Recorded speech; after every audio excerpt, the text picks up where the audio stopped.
Wakil Ketua MPR fraksi Demokrat mendesak Jokowi untuk membatalkan PT untuk meloloskan AHY.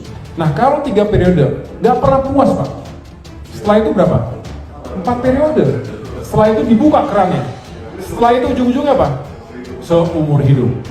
Nah kalau seperti itu Pak, rasa-rasanya darah keringat air matanya para reformis, para pejuang-pejuang reformasi itu seperti tidak ada harganya. Dan ini akan menjadi presiden buruk di dunia internasional. Jadi kita kok dianggap tidak mengerti, kita kok dianggap bodoh semua. Ada yang ngomong presiden dipilih 3 periode itu. Ada 3 motif menurut saya. 1, ingin menampar muka saya. Yang kedua, ingin cari muka, padahal saya sudah punya muka. Yang ketiga, ingin menjerumuskan. Penegasan yang kedua dari Presiden Joko Widodo pada 15 Maret 2021. Saya tidak ada niat, tidak ada juga berminat menjadi presiden 3 periode. Ini ya, sejak awal sudah saya sampaikan. Kan saya sampaikan bahwa saya ini produk dari pemilihan langsung. Apakah bisa yang namanya amandemen itu hanya dibatasi untuk urusan haluan negara? Apakah tidak melebar kemana-mana? Ya sekarang ini kenyataannya seperti itu kan. Ada yang lari ke presiden dipilih oleh MPR, ada yang lari presiden 3 periode. Jadi lebih baik tidak usah amandemen. Wakil Ketua MPR fraksi Partai Demokrat Syarif Hasan mendesak Presiden Jokowi agar menerbitkan peraturan pemerintah pengganti undang-undang atau Perpu untuk membatalkan batasan pencalonan presiden. Perpu tersebut akan membuka ruang bagi putra-putri terbaik asal Indonesia untuk mencalonkan diri dalam ajang Pilpres 2024 mendatang. Jika Presiden Jokowi mengambil inisiatif politik menghilangkan batasan demokrasi ini dengan mengeluarkan Perpu adalah terobosan politik yang sangat bijaksana dan tepat. Undang-Undang Dasar 45 tidak mengatur batasan persentase tertentu untuk pengajuan calon presiden dan wakil presiden. Karenanya berbagai batasan atau hambatan yang diatur dalam regulasi kepemiluan sejatinya dihilangkan, ujar Syarif. Menurut dia, penghapusan presidensial threshold sesuai dengan Konstitusi Undang-Undang 45 dan amanat reformasi. Jadi memang di banyak negara demokrasi aturan pembatasan pengajuan presiden berupa persentase tertentu nggaklah dikenal. Aturan ini justru memberangus hak berdemokrasi bagi warga negara, selain mempersempit peluang rakyat untuk memilih calon pemimpin yang terbaik.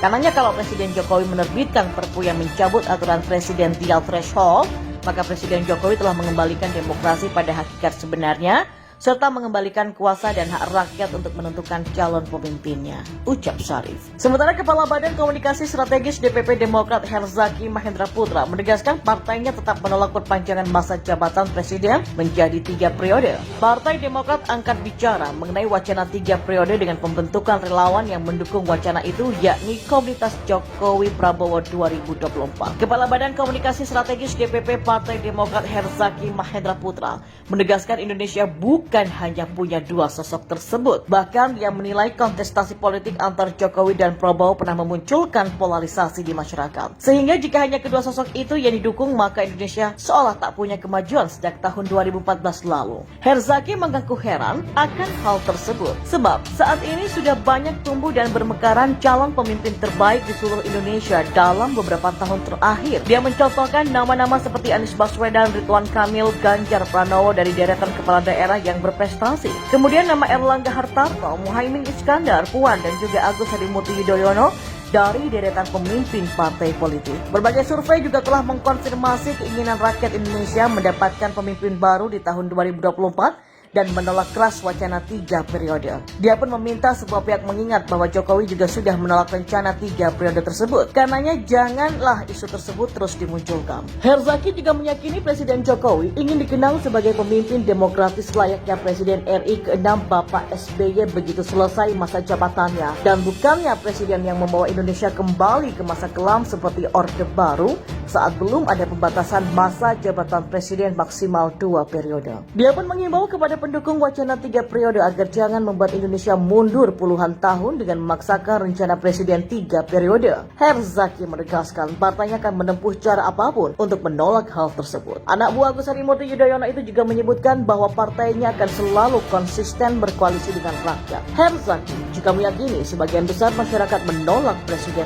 3 periode diduga akan dimuliakan lewat amandemen Undang-Undang 1945. Sementara politikus Partai Demokrat Beni Kaharman menilai Presiden Joko Widodo tidak pernah tegas menolak menjabat sebagai RI 1 setelah tahun 2024. Selama ini Jokowi dinilai berlindung di balik kalimat mematuhi apa yang tertulis di dalam Konstitusi Undang-Undang Dasar 45. Padahal ujar Beni, wacana liar perpanjangan masa jabatan presiden sampai 2027 harus segera diakhiri. Ia menambahkan, bila Jokowi bolak-balik menyampaikan hal tersebut maka tidak akan dipercayai oleh rakyat.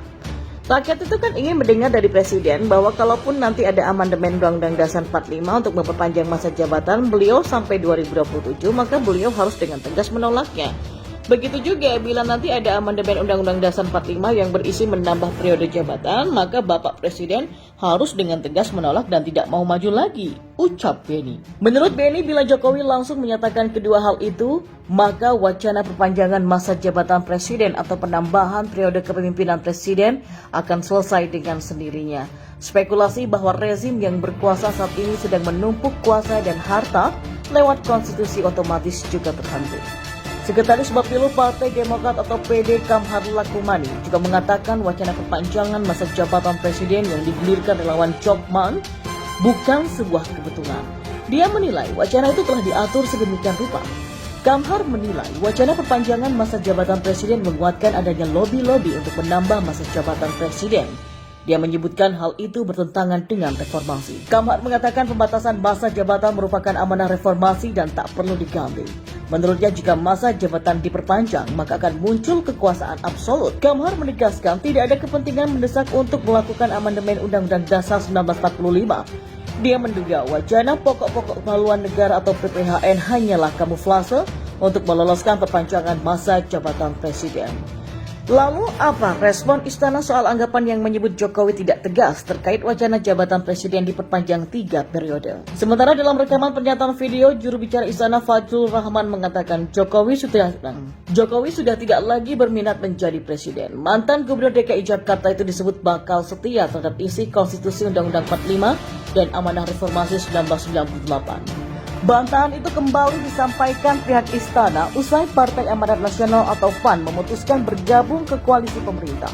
Publik memandang dengan bergabungnya PAN akan memudahkan agenda politik apapun termasuk menambah masa jabatan presiden dari 2024 sampai 2027. Presiden Jokowi memahami bahwa amandemen Undang-Undang Dasar 45 adalah domain dari MPR, kata pria yang dipilih Jokowi menjadi duta besar RI untuk Kazakhstan tersebut. Dalam sudut pandang pengamat politik dari Universitas Al-Azhar Indonesia atau UAI, Ujang Komarudin, publik harus mencermati kalimat kunci mematuhi isi konstitusi.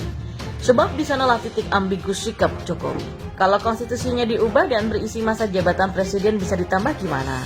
Apa presiden bakal ikut juga? Tanya Ujang. Selain itu celah yang diduga akan dimainkan agar Jokowi tetap menjadi presiden, yakni memperpanjang masa jabatan dari 2024 hingga 2027. Sementara Partai Demokrat tidak mengharamkan bila Undang-Undang Dasar 45 dievaluasi. Lebih lanjut, Beni juga mengatakan Partai Demokrat tidak melarang bila Undang-Undang Dasar 1945 dievaluasi.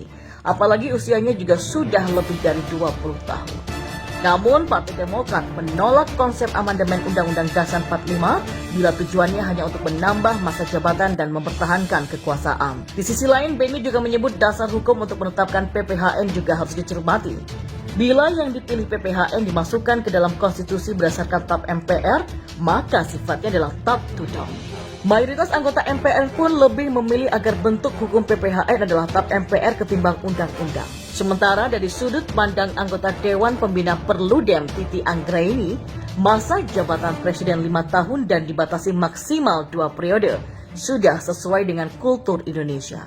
Waktunya tidak terlalu pendek bagi presiden untuk memenuhi janji kampanye dan tak juga terlalu lama bagi rakyat untuk menilai kinerja pemimpinnya. Bila dianggap kinerjanya tak mumpuni, maka ia layak diganti dengan sosok yang lain.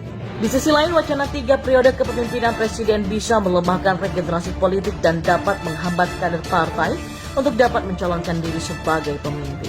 Seperti diketahui, Wakil Ketua Umum Partai Demokrat Benika Harman menyatakan isu perpanjangan masa jabatan kepala negara selama 3 tahun atau presiden 3 periode tidak masuk akal. Ia mengatakan justru muncul anggapan bahwa agenda ini berhubungan dengan rencana pemindahan ibu kota negara dari Jakarta ke Kalimantan Timur.